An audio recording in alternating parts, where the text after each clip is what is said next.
হযরত ইউনূস আলাইহিস সালাম মাছের পেটে যখন চলে গেল, মাছের পেটে চলে যাওয়ার পরে তিনটা অন্ধকার, জুলমাতুল লাইল রাতের অন্ধকার, জুলমাতুল বাহার দরিয়ার অন্ধকার, জুলমাতু ফি বাতনিল হুত মাছের পেটের অন্ধকার।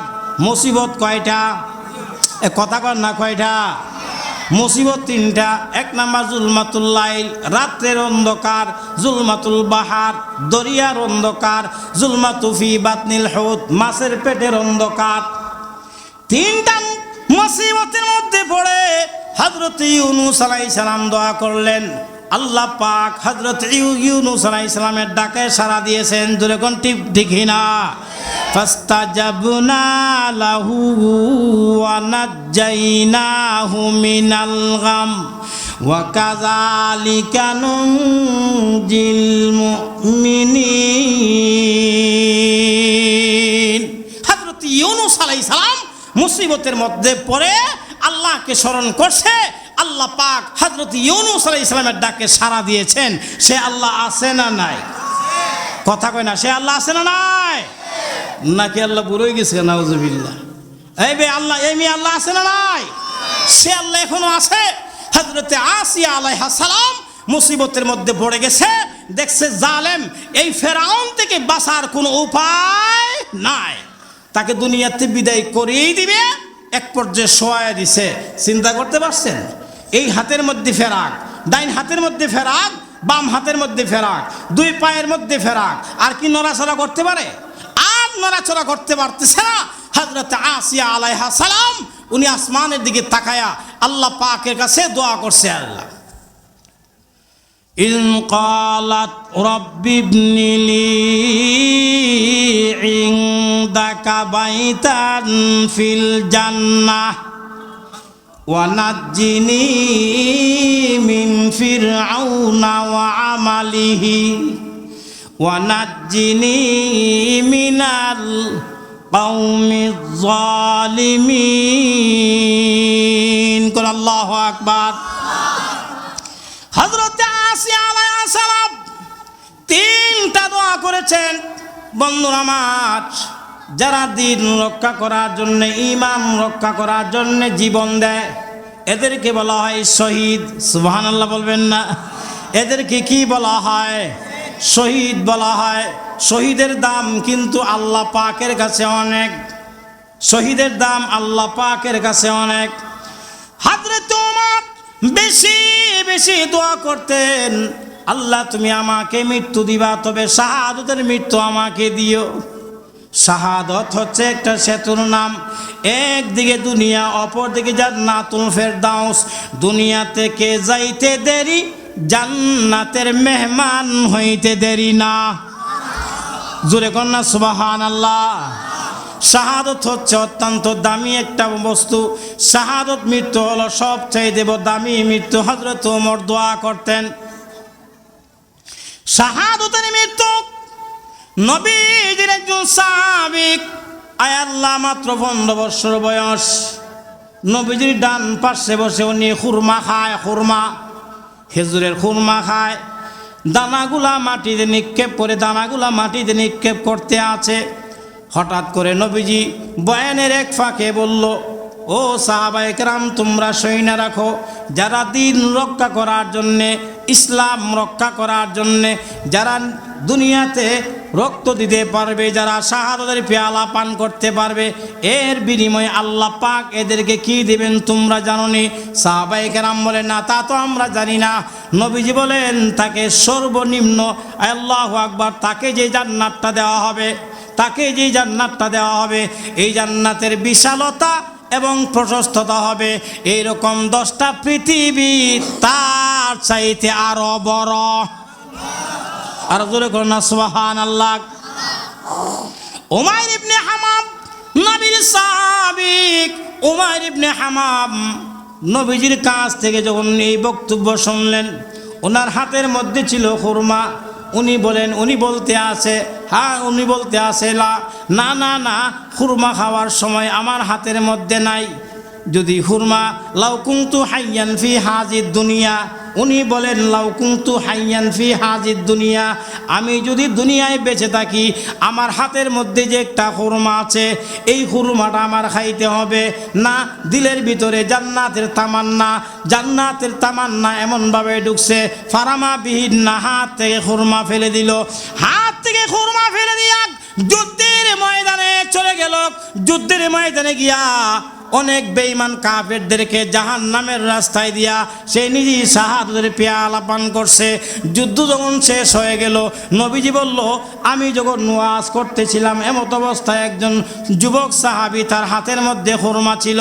এই খুরমা খাওয়ার সময়টা সহ্য করতে পারে নাই, দুনিয়াতে সহ্য করতে পারে নাই, সে সেই যুদ্ধের ময়দানে গিয়েছিল। উনি আছে কোথায়? সাহাবায়ে কেরাম বললেন যে হুজুর উনি তো শাহাদাতের পেয়ালা পান করছে।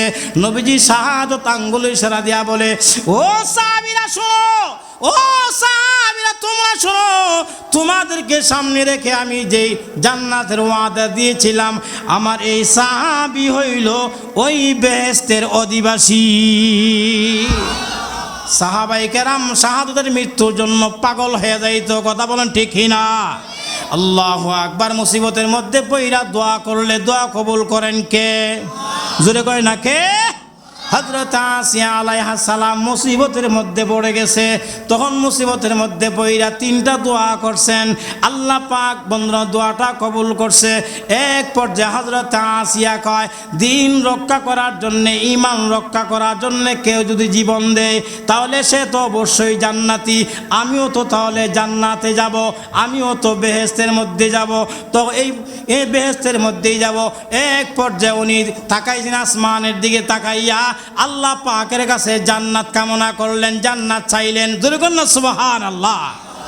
বন্ধুরা আমার এদিকে তাকান, জান্নাত আছে অনেক, 8টা বেহেশত। 8টা বেহেশতের মধ্যে সর্বশ্রেষ্ঠ যেই বেহেশত, এই বেহেশতের নাম জান্নাতুল ফিরদাউস। এই বেহেশতের নাম কি? জান্নাতুল ফিরদাউস। এই বেহেশতে থাকবেন কারা কারা?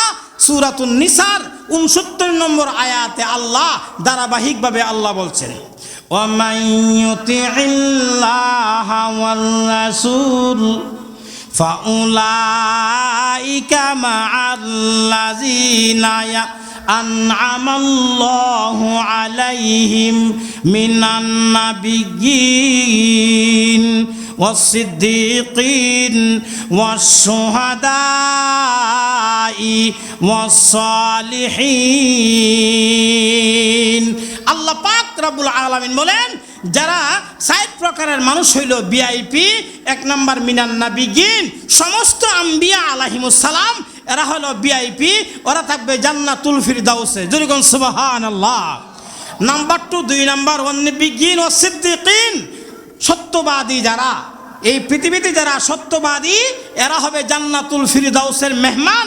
3 নাম্বার ওয়াস শুহাদা, যারা দিন রক্ষা করার জন্যে, ইসলাম রক্ষা করার জন্যে যারা আল্লাহর রাস্তায় শাহাদত বরণ করছে এরা হলো 3 নাম্বার, এরা হলো জান্নাতুল ফিরদাউসের মেহমান।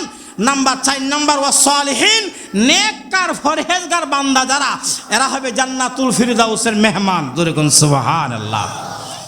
হযরত আসিয়া উনি ভাবলেন, উনি বললেন আমি যদি দিন রক্ষা করার জন্য, ঈমান রক্ষা করার জন্য যদি আমি শাহাদাতের পেয়ালা পান করি তাহলে তো আমি হব জান্নাতুল ফিরদাউসের মেহমান, আমি তো জান্নাতুল ফিরদাউসের মেহমান হব। অতএব এই মুসিবতের মধ্যে পড়ে আমি আল্লাহ পাকের কাছে চাওয়ার মধ্যে একটা চাইছেন, সেটার নাম হলো জান্নাত চাইছেন। জোরে কন্যা সুবহানাল্লাহ।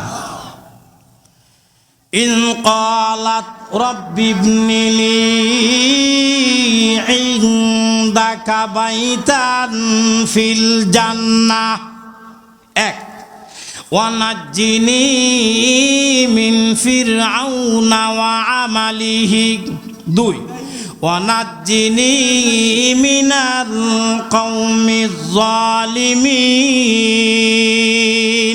3 নাম্বার চাইলেন। 1 নাম্বার আল্লাহ তোমার কাছে আমার একটাই চাওয়া, চাওয়াটা কি? চাওয়াটা হলো আল্লাহ, আয় আল্লাহ আমাকে তুমি পরকালে জান্নাতের বাড়ি আমাকে একটা মালিক বানায়া দিও। জোরে কন্যা সুবহানাল্লাহ। জান্নাতের বাড়ি, বেহেশতের বাড়ি, জান্নাত কত বড়! এদিকে তাকান, একটা বেহেশত থেকে আরেকটা বেহেশতের দূরত্ব হলো 100 বছরের রাস্তা। না সুবহানাল্লাহ, আগামীকাল বললেন যদি কোন সুবহানাল্লাহ। একটা জান্নাত থেকে আরেকটা জান্নাতের দূরত্ব হলো 100 বছরের রাস্তা।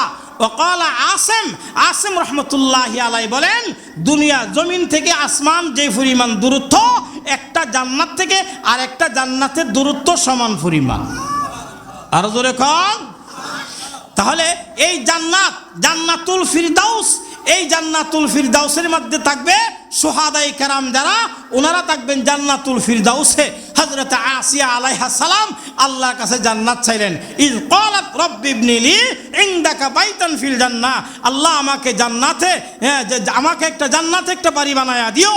যেই মাত্র দোয়া করছে, আল্লাহ তাআলা করছেন কি, হযরত আসিয়া হলেন জমিনে, আসিয়া জমিনে, যেই জান্নাতে উনি থাকবে, যেই জান্নাতে থাকবে ওই জান্নাতের নাজ ও নিয়ামত, জান্নাতের বালাখানা, নাজ ও নিয়ামত যা কিছু আছে সব কিছু আল্লাহ পাক কুদরতিভাবে হযরতে আসিয়া আলাইহিস সালামের চোখের সামনে আল্লাহ দইরা তুলছে। আর দূরে কোন। এবার বলুন তো দেখি, যে এই মানুষটা স্বচক্ষে দুনিয়া চর্মচক্ষু থেকে জান্নাত দেখে, এই মানুষটার কি মৃত্যুর ভয় আছে মিয়া? কথা কেন, এই মানুষের মৃত্যুর ভয় আছে? এই পাওয়ার, এটা ইমানের পাওয়ার। কিসের পাওয়ার? ইমানের পাওয়ার। মেহনত করছে, ইমানের পাওয়ার। হযরতে আসিয়া আলাইহিস সালাম ওনার চোখের সামনে যখন জান্নাতের সমস্ত নাজ ও নিয়ামত, জান্নাতের নাজ নিয়ামত কি, এটা যদি দুনিয়ার বান্দারা, হাদিসের মধ্যে আছে, হে আল্লাহ জান্নাতে যখন দিবে, জান্নাতে যাওয়ার পরে জান্নাতীরা যখন জান্নাতের নাজ ও নিয়ামত দেখবে, তখন বলে মালা আইনুন রাত ওয়ালা উযুনুন সামিআত ওয়ালা আলা খাতারা আলা কালবি বাশার। আল্লাহ জান্নাতের ভিতরে এত সুন্দর নাজ ও নিয়ামত তুমি রাখছো, আল্লাহ দুনিয়ার চর্মচক্ষু দিয়া যদি দেখতাম, জীবনও গুনার কাম করতাম না, জীবনও তোমার নাফরমানি করতাম না। এত সুন্দর নাজ ও নিয়ামত জান্নাতের ভিতরে রাখছেন, জুরি কন্যা সুবহানাল্লাহ। এত সুন্দর নিয়ামত তো আমার চোখ দিয়া জীবনে দেখি নাই, কলমের কান দিয়া শুনি নাই, এবং এই কলব দিয়া জীবনে অনুভবও করি নাই। জান্নাতের ভিতরে যে তো নাজ নিয়ামত আছে, আল্লাহু আকবার। হযরত আসিয়া আলাইহিস সালাম উনি যখন জান্নাতের ভিতরে দুনিয়া থাকা অবস্থায় এখন পর্যন্ত ইয়া করে নাই, ওনাকে আঘাত করে নাই। ফেরাউনের আদেশ যে 4টা ফেরাক মারবা, 2টা হাতের মধ্যে আর 2টা পায়ের মধ্যে মারার পরে ওনার বুকের মধ্যে বিশাল বড় একটা পাথর মেরে দিয়ে দিবা, পাথর ঢেলে দিবা, যাতে করে পাথরের আঘাতে সে দুনিয়া থেকে বিদায় হয়ে যায়। হ্যাঁ, দুনিয়া থেকে বিদায় হয়ে যায়। চিন্তা করেন কত বড় নির্যাতন, কত বড় নির্যাতন। হায় হায়, হযরত আসিয়া আলাইহিস সালাম উনার উপরে এখন পর্যন্ত মারে নাই। উনি দোয়া করছেন আসমানের দিকে তাকায়া। দোয়া করার পরে আল্লাহ তাআলা জান্নাতের সব নাজ নিয়ামত তার চোখের সামনে যখন দিয়ে দিছে, হযরত আসিয়া আলাইহিস সালাম মুস্কি মুস্কি হাসে। আর জোরে কোন। মুস্কি মুস্কি হাসে। ফেরাউন কো কি আজীব কারবার, ফেরাউন কো কি আজীব কারবার। 2 হাতের মধ্যে ফেরাক মারলাম, 2 পায়ের মধ্যে ফেরাক মারলাম। এখন সে উপর দিকে তাকায় আর কি বলে, আর মুস্কি মুস্কি হাসে। এর কি মৃত্যুর ভয় নাই? এর কি মৃত্যুর ভয় নাই? এর কি মৃত্যুর ভয় নাই? আপনারা কি কন? মুমিন যারা, খাঁটি মুমিন যারা, এরা কি মৃত্যুর ভয়? এদের দিলের ভিতরে কি মৃত্যুর ভয় আছে? এদের দিলের ভিতরে মৃত্যুর ভয় নাই। জান্নাতের নাজ নিয়ামত যখন দেখতেছে, আর উনি আল্লাহু আকবার মুস্কি মুস্কি হাসতেছেন। জোরে কন্যা সুবহানাল্লাহ। ফেরাউনের একটা দাসী ছিল মাস্তা, মাসেতা, কেউ বলেন মাসেতা, কেউ বলেন মাস্তা। তার 4টা সন্তান। ফেরাউনের মেয়েরে ফালক মাইয়া, এর তো কোনো মেয়ে ছিল না, একটা মেয়েরে ফালক নিত, ফালতো, এর মাথা আশ্রয় দিয়েছে। হঠাৎ করিয়া আশ্রয় দিয়া চিরুনি পড়ে গেছে, তখন সে আল্লাহর নাম বইলা ফেলাইছে। আল্লাহর নাম বলার পরে ফেরাউনের মেয়ে কো আজীব কারবার, তুমি আল্লাহর নাম কও, তার মানে তুমি কি আমার আব্বারে আল্লাহ মানো না? তখন মা সে থাকো, তোমার আব্বারে কিভাবে, কেন আমি আল্লাহ মানবো? কেন আল্লাহ মানবো? তোমার আব্বার কি যোগ্যতা আছে আল্লাহ হওয়ার জন্যে? তোমার আব্বা তো আল্লাহ না, আমার আল্লাহ আছে। তোমার আল্লাহকে? আমার আল্লাহ হলো তোমাকে আমাকে যে সৃষ্টি করছেন উনি হলো আমার আল্লাহ। আসমান জমিন যা কিছু আছে সব কিছু জিনিস সৃষ্টি করছেন উনি হলো আল্লাহ। ফেরাউনের মাইয়া দৌড়ায় ফেরাউনের কাছে গিয়া কো, আব্বা আপনি কি করেন? কি করেন? আপনার ঘরের বান দিয়ে দিয়ে আপনারা আল্লাহ মানে না, আপনার রব মানে না। কইটা কি কও? বলে হ্যাঁ, 4টা সন্তান। বন্ধুরা আমার, এক এক তাফসীরে এক একভাবে লেখছে। 4টা সন্তান, একটা দুধ খায়, আর একটা 3 বছরের, একটা 5 বছরের, একটা 10 বছরের। হায় হায়, এক পর্যায়ে তারা এদিকে আও, তুমি বলে আমার আল্লাহ মানো না? তখন আমি তো আমরা আল্লাহ মানবো কোন যুক্তিতে? চিন্তা করেন, যেখানে দাঁড়াইলে মৃত্যুর ভয় আছে, এইখানে দাঁড়ায়া হক কথা বলা, এটা সাধারণ ইমানদারের কথা না, ইমানের পাওয়ার আছে। কথা বলো ঠিকই না? এটা কি সাধারণ ইমানদারের কথা? আমরা দেশে দেখেন না, কোনো মৌলবী আছে হালকা একটু ফত দেওয়ার পরে এই মৌলবী ফতুয়া দিয়া শেখ হাসিনার বেহেস্তে পাঠাই দিছে। কি কথা কোন ঠিকই না? হায় হায়, মৌলানা সাহেব কামটা কিতা করলেন আপনি? কাজটা কি করলেন আপনি? ইসলামী ফাউন্ডেশন একটু দায়িত্ব দেওয়ার কারণেই আজকে আপনি শেখ হাসিনার জান্নাতি মেয়ে ঘোষণা দিয়ে দিলেন। চিন্তা করতে পারছেন? মা সে থাকো, আমি তোমার আল্লাহ মানবো কোন যুক্তিতে? তুমি তো আল্লাহ হইতে পারো না। আমার আল্লাহ যিনি আসমান জমিন সৃষ্টি করছেন, উনি হলো আমার আল্লাহ। তুই কি বাঁচতে চাস না মরতে চাস? তার মানে আমি তোর দুনিয়াতে বিদায় করে দিব। শুধু তরে না, তোর সাথে যারা আছে, তোর বাচ্চা আছে, এগুলারও দুনিয়াতে বিদায় করে দিয়ে দিব। উনি বলেন, আমাকে আপনি বিদায় করতে পারেন, আমার বাচ্চারে বিদায় করতে পারেন, দুনিয়াতে বিদায় করতে পারেন, একটা সেকেন্ডের জন্য আপনার কাছে আমি ঈমান বিক্রি করব না। আরো জোরে কন। বড় আনছে, ডেক আনছে, পিতলের ডেক, দিছে তেল, নিচ থেকে দিছে আগুন, উত্তপ্ত গরম করে তেলের মধ্যে, তেল কিন্তু গরম বেশি হয়, এই তেলের মধ্যে যখন সন্তানকে নিক্ষেপ করে দিয়ে দিছে, আপনারা কি তা কন? এটা কি সম্ভব? সহ্য করা কি সম্ভব? দুনিয়ার কোনো মা, দুনিয়ার কোনো বাবা এই নির্যাতন বরদাস্ত করতে পারবে না। হায় হায়, এদিকে তাকান, আমাদের মা জাতি যারা, এদেরকে কবরে যাইতে আল্লাহ নিষেধ করছেন। কবরে মেয়েরা যাইতে নিষেধ কেন? যেই মা সন্তানকে 10 মাস 10 দিন গর্ভ ধারণ করছে, এই মা যদি তার সন্তানকে দাফন করার জন্য কবরে যায়, মার দিলের ভিতরে আল্লাহ যে পরিমাণ মায়া দিছে, হইতে পারে এই মা কবর থেকে নাও উঠতে পারে, মায়ার কারণে, মহব্বতের কারণে সে নাও উঠতে পারে। এই জন্য শরীয়তে মেয়েদেরকে কবরে যাওয়া নিষেধ করে দিয়ে দিছে। কথা বলুন ঠিক না? পুরুষ এদের দিলকে আল্লাহ শক্ত করে দিয়ে দিছে, এই জন্য পুরুষের দায়িত্ব, দাফন করার দায়িত্ব পুরুষের। এই ফেরাউন কত বড় জালেম!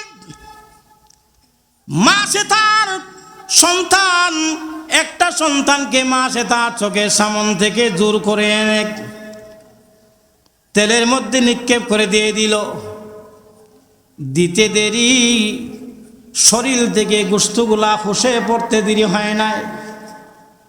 কই মাছ ভাজা করলে যেমন ভাবে ভাজা হয়ে যায়, গরম তেলের মধ্যে কই মাছ দিলে যেমন সেট করে আর ভাজা হয়ে যায়, মার চোখের সামনে সন্তানটা ভাজা হয়ে গেল। মা মুস্কি মুস্কি হাসে। ফেরাউন কো আশ্চর্যের বিষয়, তুমি কেমন মা হইলা?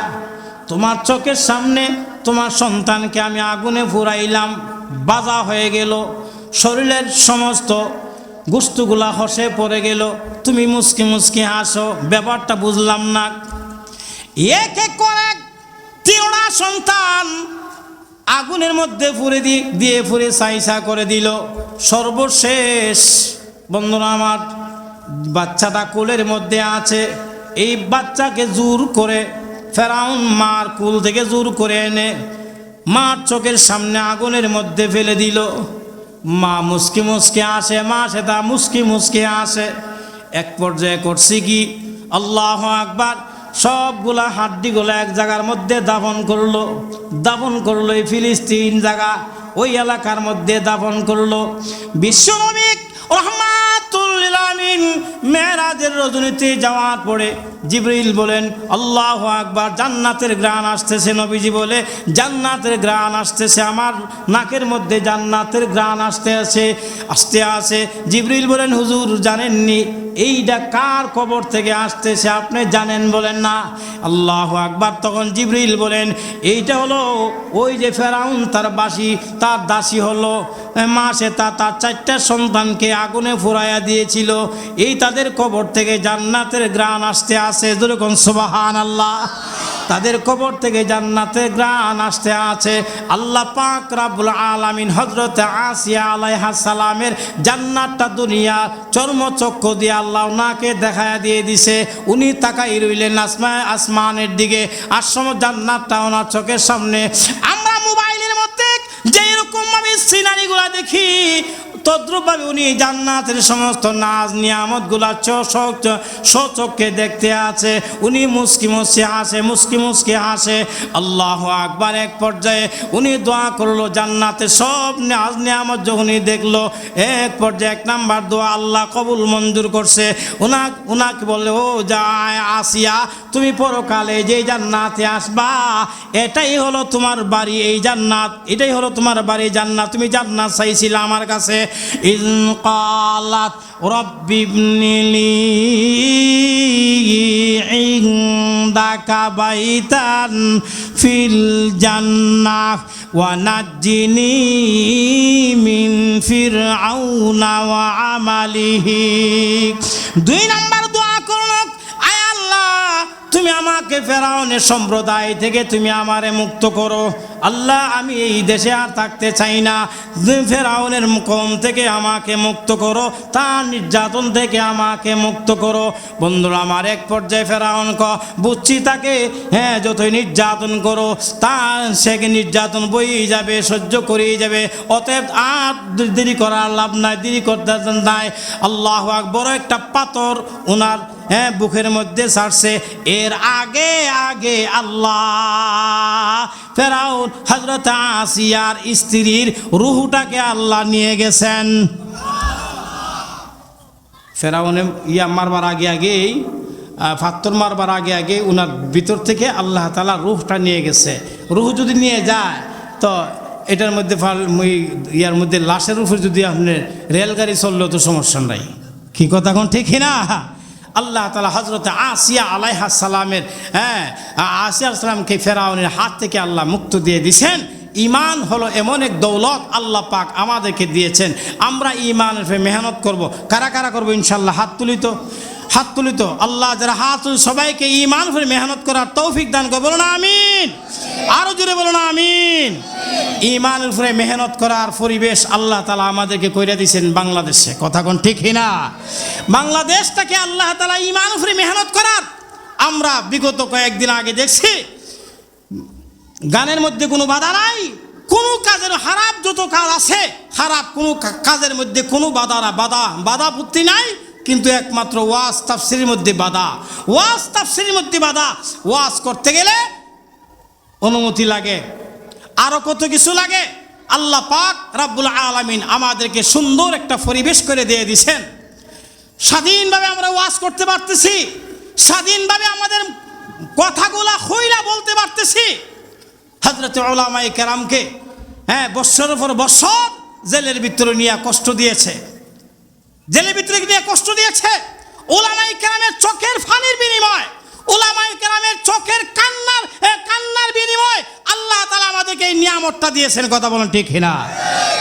বাবু নগরী রহমতুল্লাহি আলাইহি সরকারের পক্ষ থেকে ঘোষণা করা হয়েছে মামুনুল হক সাহেবকে সিগনেচার করার জন্য। উনি সিগনেচার করে না। ওনার ভাইকে খবর দিল, মাহফুজুল হক সাহেবরে খবর দিল, আপনার ভাই তো আমাদের কথা শুনতেছে না, তাহলে তো ওনার উপরে আরো নির্যাতন হবে, কত কিছু হবে। আল্লামা মামুনুল হক সাহেব বললেন, আমার উপরে যত বড় নির্যাতন হোক না কেন, যত কিছু হোক না কেন, আমি বাতিলের সামনে মাথা নত করব না, সিগনেচারও করব না। এক পর্যায়ে কি করবে? গোটা বাংলাদেশ করুণা, গোটা বাংলাদেশ সব ঘরের ভিতরে এমত অবস্থায় হাটহাজারী থেকে বাবু নগরী সাহেবকে আনা হলো। জেলের ভিতরে 1.5 ঘন্টা পর্যন্ত দুইজনে বৈঠক করলো। দুইজন বৈঠক করার পরে এক পর্যায়ে মামুন সাহেব স্পষ্ট জানায় দিয়েছে, আমি এই বাতিল সরকারের সামনে আমি মাথা নত করবো না, সিগনেচার করবো না। আমার যদি মৃত্যু হয় জেলের ভিতরে আমার মৃত্যু হবে, জেলের ভিতরে আমি থাকবো, জেল সহ্য করবো। সাহাবায়ে কেরাম ঈমানের মতন ঈমান আমি গ্রহণ করবো, আমি জেলে থাকবো, রিমান্ড সহ্য করবো, তারপর বাতিলের সামনে মাথা নত করবো না। কথা বলুন ঠিক না?